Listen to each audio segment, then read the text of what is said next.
नमस्कार दोस्तों, आज डेट है 31 दिसंबर और हम द हिंदू का नो शो आर्टिकल को देखेंगे। इस एडिटोरियल में सबसे पहले हम कॉन्टेक्स्ट देख लेते हैं कि किसके बारे में इस आर्टिकल में, इस एडिटोरियल में बताया गया है। इस एडिटोरियल में बताया गया है तमिलनाडु की पॉलिटिक्स को लेकर के। वहाँ के एक्टर हैं तमिल एक्टर मिस्टर रजनीकांत। उन्होंने पहले ये दावा किया कि वो जनवरी 2021 में एक न्यू पॉलिटिकल पार्टी को बनाएंगे, लेकिन बाद में उन्होंने अपने हेल्थ के बारे में इशू बताए और उन्होंने बोल दिया कि अभी वो कोई भी पॉलिटिकल पार्टी नहीं बना रहे हैं। तो इस कॉन्टेक्स्ट को लेकर के डिस्कशन किया गया है। इसमें हम देखेंगे कि वहां से जब रजनीकांत ने जब ये वादा किया था कि मैं पॉलिटिकल पार्टी बनाऊंगा और जब उन्होंने अब मना कर दिया है तो इससे वहां पर क्या क्या परिवर्तन, क्या क्या चेंजेस हुए हैं।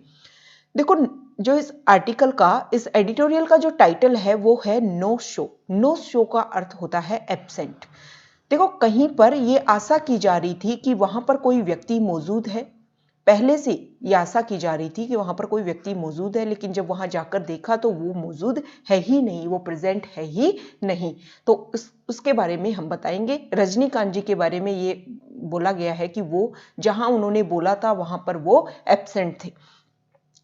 रजनीकांत सीम्स टू हैव, उनको ये पता लग चुका है, वो ये जान चुके हैं। रियलाइज मतलब जानना या समझना, that there are no shortcuts. Shortcuts होता है मतलब छोटा रास्ता।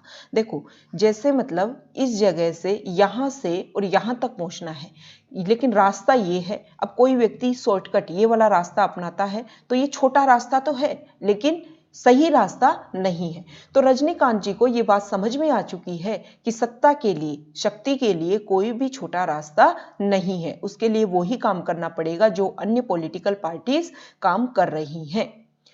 वेटरन, वेटरन का अर्थ होता है कोई भी व्यक्ति जिसको किसी भी एरिया में लंबा अनुभव हो, दक्ष व्यक्ति हो, उसको बोलते हैं veteran. Tamil actor Rajinikanth, Tamil actor Rajinikanth की बात की गई है। हैज अगेन रिवील्ड, उन्होंने दोबारा से रिवील कर दिया है, मतलब प्रकट कर दिया है। His mercurial character, mercurial character होता है मतलब अस्थिर। कोई भी व्यक्ति जिसका जो बिहेवियर है वो कभी भी स्विंग हो जाता है। पहले कुछ बोला और उसका मूड बाद में स्विंग हो गया और अपना जो वादा किया था उसको चेंज कर दिया।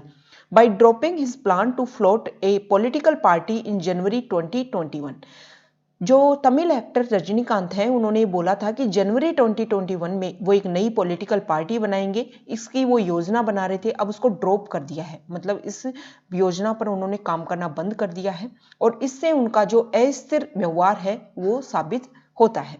His decision came as an anticlimax. Anticlimax होता है, मान लो आपने किसी चीज की आशा कर रखी थी और उस आशा के विपरीत जब कोई परिणाम होता है, कोई घटना घटती है, निराशाजनक घटना, तो उसको बोलते हैं anticlimax. To his hyped up political venture after his announcement on 3 December, 3 दिसंबर को उन्होंने उद्घोषणा की थी कि वो एक नई पॉलिटिकल पार्टी के ऊपर काम करेंगे और जब उन्होंने ये मना किया तो ये एंटी क्लाइमैक्स के रूप में उनका ये निर्णय सामने आया। इवन दो, यद्यपि हिज रीजन्स, उन्होंने क्या कारण दिए हैं, रजनीकांत जी ने क्या कारण दिए हैं कि वो पॉलिटिकल पार्टी नहीं बनाएंगे, इंक्लूडिंग, इसमें शामिल किया है उन्होंने हिज फ्रेजाइल। फ्रेजाइल मतलब कोई भी ऐसी चीज जो जल्दी से खत्म हो जाए, जल्दी से ब्रेक डाउन हो जाए या जल्दी से इजीली डैमेज हो जाए, उसको बोलते हैं फ्रेजाइल, मतलब भंगुर। हेल्थ, उनकी जल्दी से जो तबीयत खराब हो जाती है उसको कारण बनाया है। And the threat of new covid strain. Strain का मतलब होता है कोई चीज पहले से मौजूद थी, अब उसमें से थोड़ा सा चेंजेज हुआ है, ए स्लाइट चेंज, मतलब थोड़ा सा भिन्न रूप। कोविड-19 का जो नया भिन्न रूप सामने आया है उसकी वजह से, और फ्रेजाइल, उनकी जल्दी से जो हेल्थ खराब हो जाती है उसको ध्यान में रखते हुए उन्होंने निर्णय लिया है। Are well known his supporters, जो उनको सपोर्ट करते थे, जो उनको मजबूती से उनका साथ देते थे, हैड बीन होपिंग, वो ये आशा कर रहे थे that the सेपेटुजेरियन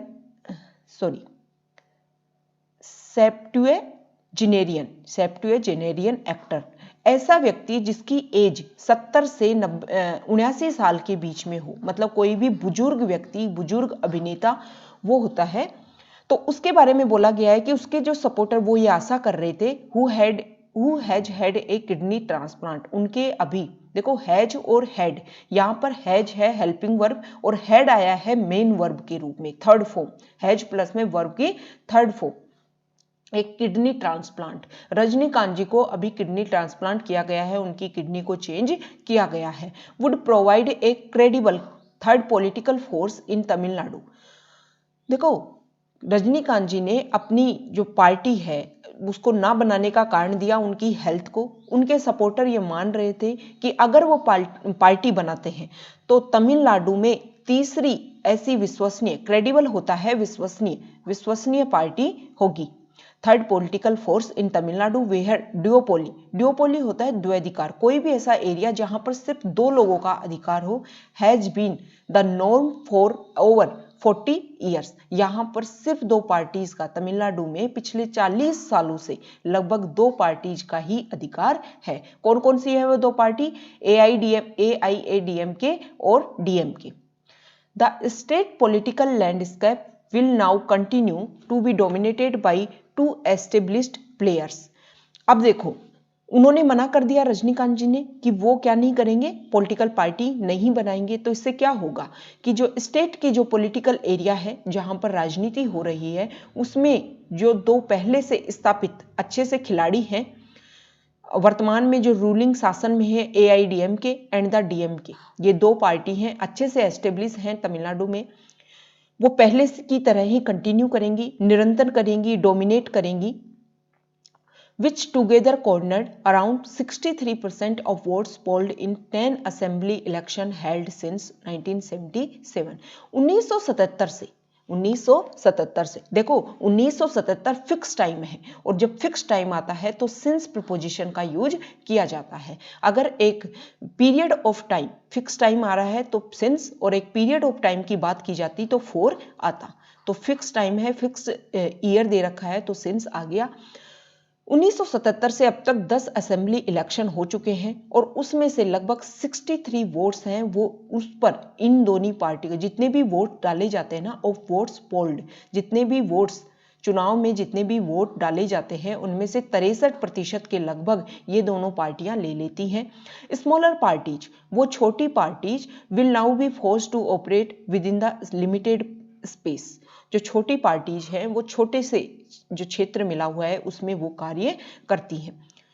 the BJP which was perceived to be the one that was behind mister Rajinikanth political venture के लिए जो राजनीतिक कार्य किया जा रहा था मिस्टर रजनीकांत, उसके पीछे जो बीजेपी है, परसीव का मतलब होता है जब किसी विशेष उद्देश्य से किसी काम को करना।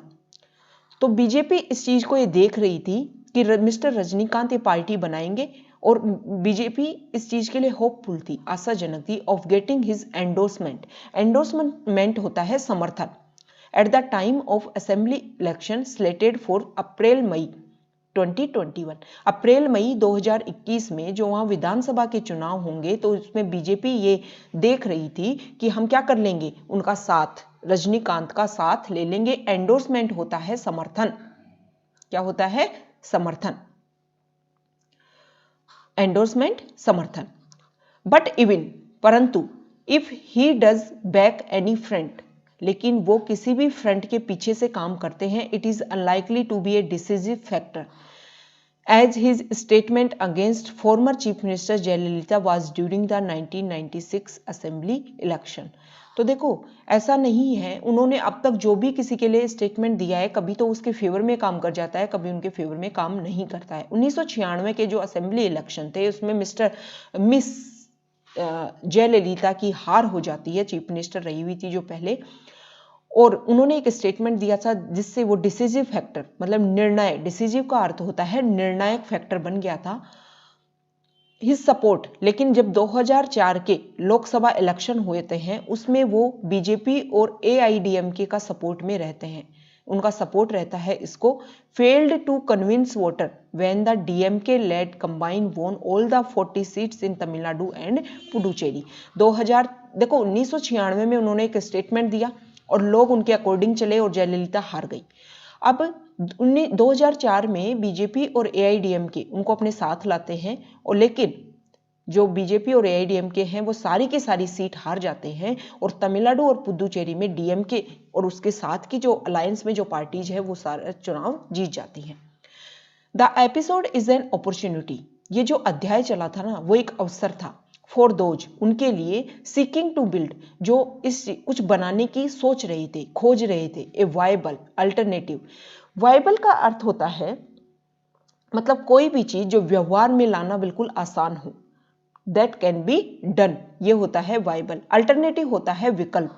To the Dravidian parties to look beyond the film industry, अगर फिल्म इंडस्ट्री के परे हम देखें तो द्रविडियन पार्टीज के रूप में इसको देख रहे थे, एक विकल्प पे। द्रविडियन पार्टीज जो पहले से जो 2 द्रविडियन पार्टीज हैं उनके एक, जिसको एक पार्टीज जो विकल्प के रूप में काम कर सकती थी, उसके लिए इस अवसर को देख रहे थे। सिनेमेटिक करिश्मा, सिनेमेटिक मतलब सिनेमाई, सिनेमाई करिश्मा, करिश्मा मतलब आकर्षण, जो दूसरी चीजों को अपनी तरफ अट्रैक्ट करता हो। Can not make up for the lack of political acumen and grass root work, जो सिनेमाई जो आकर्षण था वो काम नहीं कर पाया। क्यों नहीं काम कर पाया? क्योंकि कमी थी। लैक मतलब कमी थी। किस चीज की कमी थी? राजनीतिक एक्मेन। एक्मेन होता है कुशाग्र बुद्धि, एक्मेन होता है कुशाग्र बुद्धि, और ग्रास रूट वर्क मतलब ग्राउंड लेवल पर, आधार पर कुछ भी काम नहीं किया गया था। एनी पॉलिटिकल मूवमेंट, कोई भी राजनीतिक जो आंदोलन होता है, will have to be built up, जो बना होगा। कब बनता है? By articulating. आर्टिकुलेटिंग होता है किसी भी चीज को स्पष्ट रूप से कहना। Articulating public grievance, public grievance, grievance होती हैं जनता की शिकायतें, पब्लिक यानी जनता, और ग्रीवियंस मतलब शिकायत या व्यथा। एंड लाइवलीहुड कंसर्न, और जो आजीविका से संबंधित कोई विषय है, इनके ऊपर जब कुछ बात की गई होगी, इनको आपने स्पष्ट रूप से इन बातों को कहा होगा, तब कोई पॉलिटिकल राजनीतिक आंदोलन बना होगा।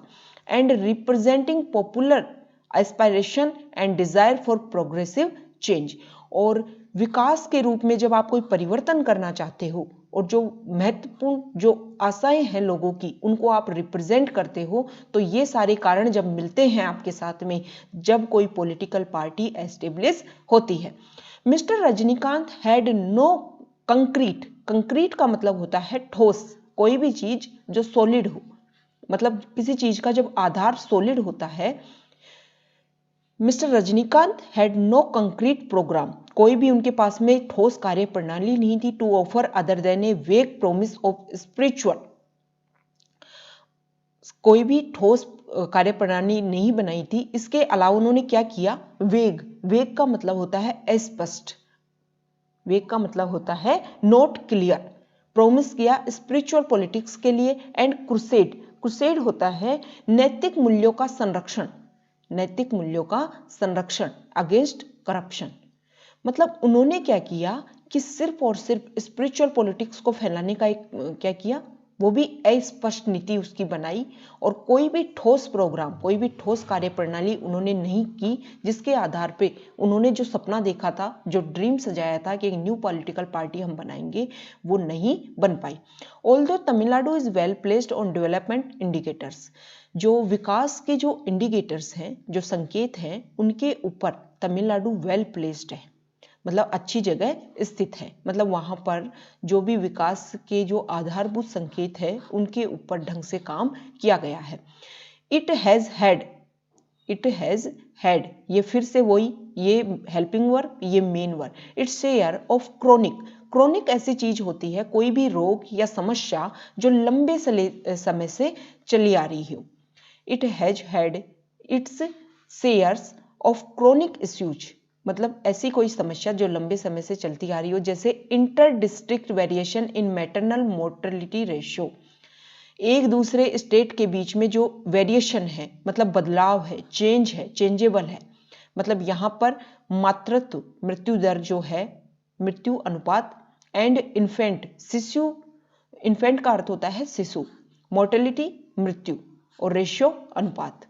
Intra district inequality in access to health care, एक स्टेट से दूसरे स्टेट के बीच में जो हेल्थ केयर है उसको पाने में भी असमानता है। एक गैप एक अंतर है इन income between district and A rising urban population, जिलों के बीच में और जो बढ़ते हुए अर्बन पॉपुलेशन है उनके बीच में क्या है, इनकम का भी गैप है।